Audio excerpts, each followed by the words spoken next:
It's CSS Selector time, CSS Selector time, CSS Selector time on this Nugget of Know.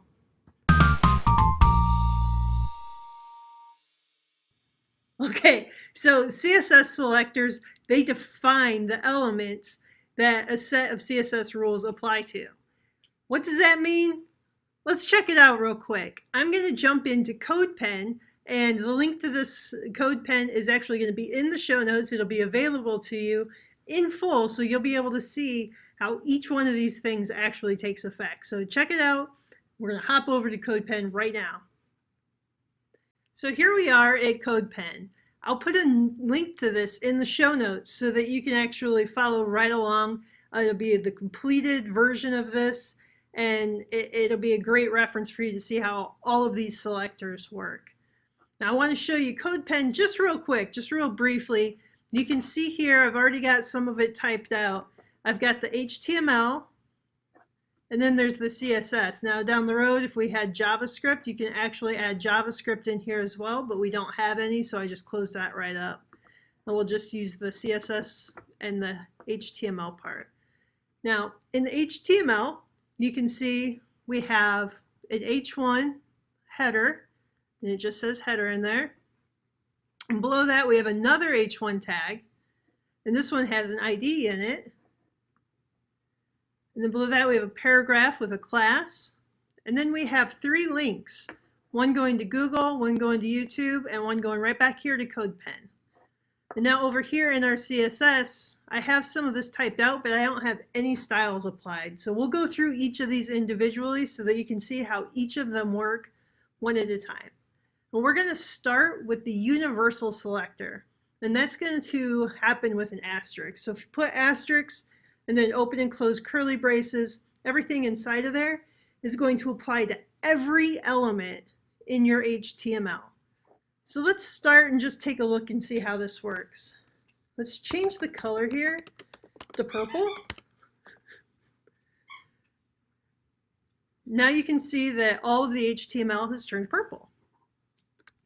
And let's just throw a margin in there as well to 15 pixels. And now you can see that our HTML has shifted everything 15 pixels all around. So that's the universal selector. It's just going to affect every element. But that's on the outside looking in. So now if you dig deeper, for example, a type selector, that's going to override the universal selector.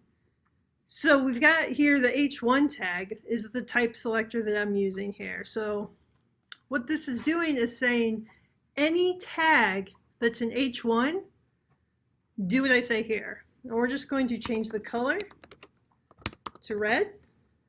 And now you can see both of those H1 tags have changed color because that was what we told it to do.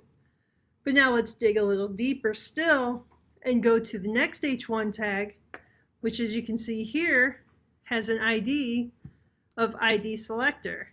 So any tag, ID tag, which with IDs you can only have one per page and one ID per element. Now let's just change this color to green. Well, now we dug deeper and it's overriding that type selector and the universal. Now class selector, classes, you can have more than one class in an element, and you can have more than, you can use that same class multiple times throughout your page.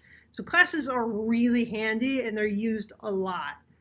But let's just check it out. So let's say color, and let's use orange.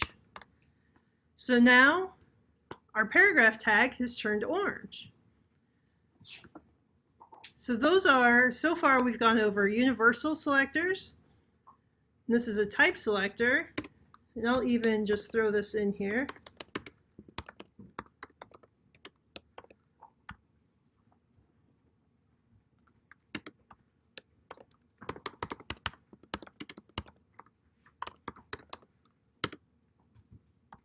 Oops.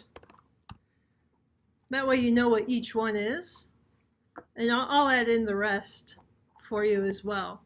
So now we have these A tags. And what these A tag selectors are going to do, these are attribute selectors. So this first one is saying any A tag that has an href with this URL, apply these CSS rules. So if I say background color of yellow, now Google, you can see, has a background color of yellow because it's using that exact URL. And we can even throw some padding in there,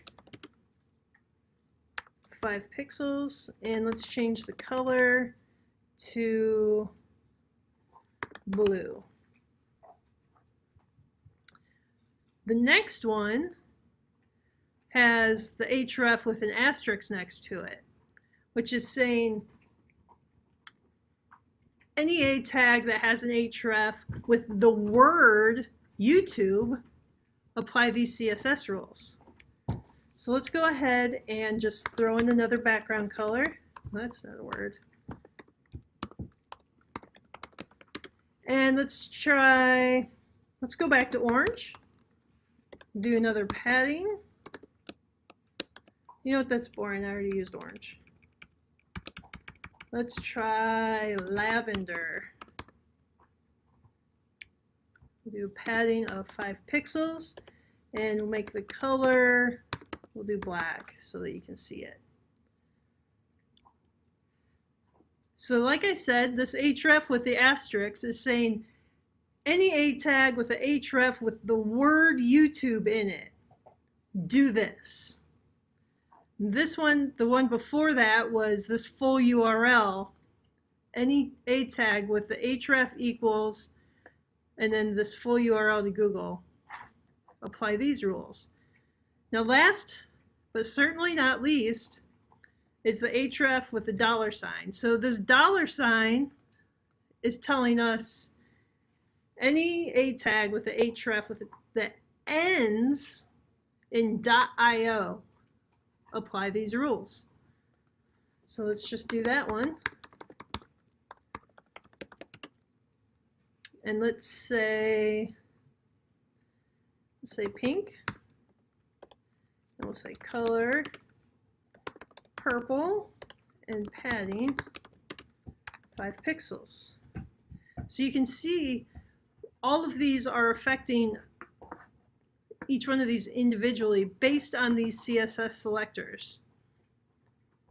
Now these selectors are really handy and they're very common, and you're really going to be important for you to get used to these and understand them and use them to your advantage, because just sometimes a class isn't enough. Sometimes you need to keep digging deeper.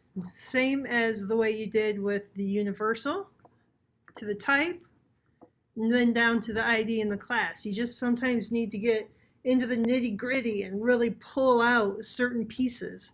So really understand your basic CSS selectors and keep coding.